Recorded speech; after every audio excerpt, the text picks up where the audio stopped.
to go check out a noise and dump some muck buckets while I was out there. So everything checked out, at least my horses. I don't know what the noise was, but my horses are fine, so that's all that matters to me.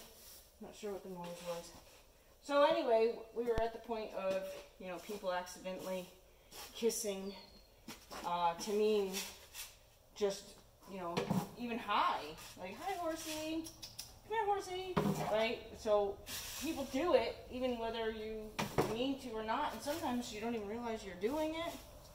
So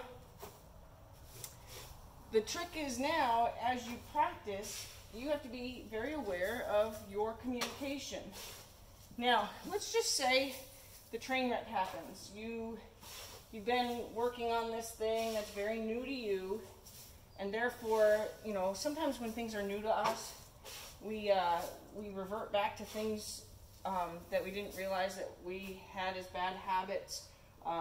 Like sometimes when you're learning something new under saddle, all of a sudden your steering gets lost. It's kind of funny when you realize, like, it's consistent with almost everybody.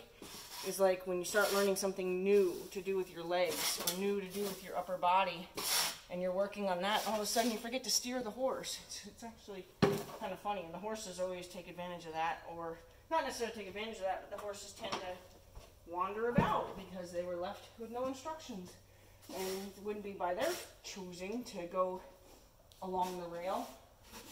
So anyway, your practice is not going well, and now you're at a point to where, you know, you've spent a half hour and it hasn't been going well, and you really would like to find a place to, you know, quit, and it's hard to find a good note to quit on when it's really not going well. So I was asked, you know, what do you do in that case? Well, my theory is try to find one of the things that's broken. So let's say the sideways is broken, or the stopping on the circle is broken, or even going out on the circle is broken, or responding to my asking you to stop is broken. Get down off the mounting block, change your task, change your plan. But what I like people to do is to stay, you don't have to stay on the same page, but try to stay in the same book. And what I mean by that is try to keep it on the same lesson, but just break it down into a smaller piece for your horse or for yourself. You know, if you're kissing because you want your horse to not move his feet, the breaking it down for yourself is going to be the smartest thing to do, because kissing to not move your feet is wrong. So you're the one that needs to have it broke down into a smaller piece and say, ooh, okay, that's what I was doing wrong. So try to stay in the same book. You can change pages, help your horse while you help yourself figure out what went wrong. And then, so like what maybe I would do is say the horse not stopping at the mounting block was the problem, or maybe your sideways gets broken or something. So I'd get off the mounting block, and then I'd go work on one of those things specific. I'd work on having him go sideways over the pole alone, by itself. No mounting block, me not up on anything, just us doing the pole. Where you can end on the horse executing that properly. You're staying in the same book, but you're not on the page of, I want you to put it all together.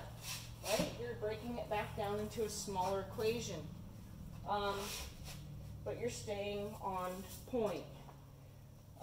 That's what I would do. I think it's important that you end on a good note, and clearly you're not going to end on a good note with poor practice, and poor practice being just it's not going right.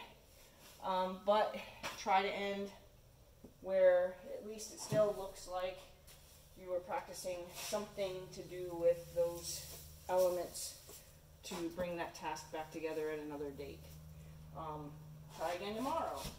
It's helpful to videotape yourself, because often when I ask people if they'll let me videotape them, I always run through a little list of reasons why I think they should at least consider it. Is because often most people, when they watch themselves for the very first time, the first response I get is, oh, I'm so glad that I let you videotape me, because I did things I didn't think I was doing. It didn't feel like I was doing that. I didn't think I did that. So you become visually aware, and then that sometimes helps create that future mental awareness. Because once you've seen yourself doing it when you didn't think you were doing it, you can make that like brain to body connection.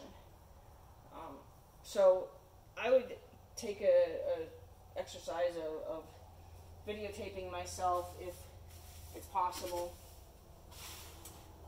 or and I think videotaping the whole thing, the whole practice is smart, because you can see what piece you're doing wrong, and I say you because it's always you.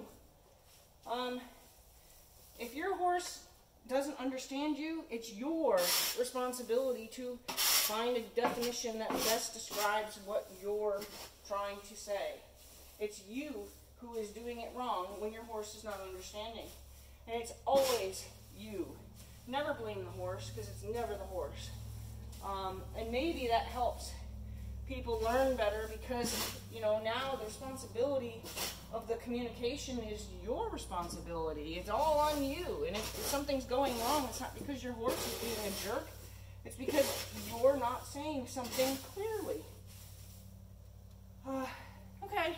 I guess basically my main thought is, try when you work with your horse, try to do what you set out to do, but always be flexible to change it, and always be flexible to go back in pages.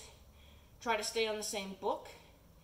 Try to stay on the same subject, but go back 10 pages and say, okay, let's just work on the mounting block, or okay, let's just work on the pole, or let's just work on the circle, or let's just work on stopping on the circle. Find one piece that you could just work on and end on and have it be successful. And in your success, your horse will soak on something positive.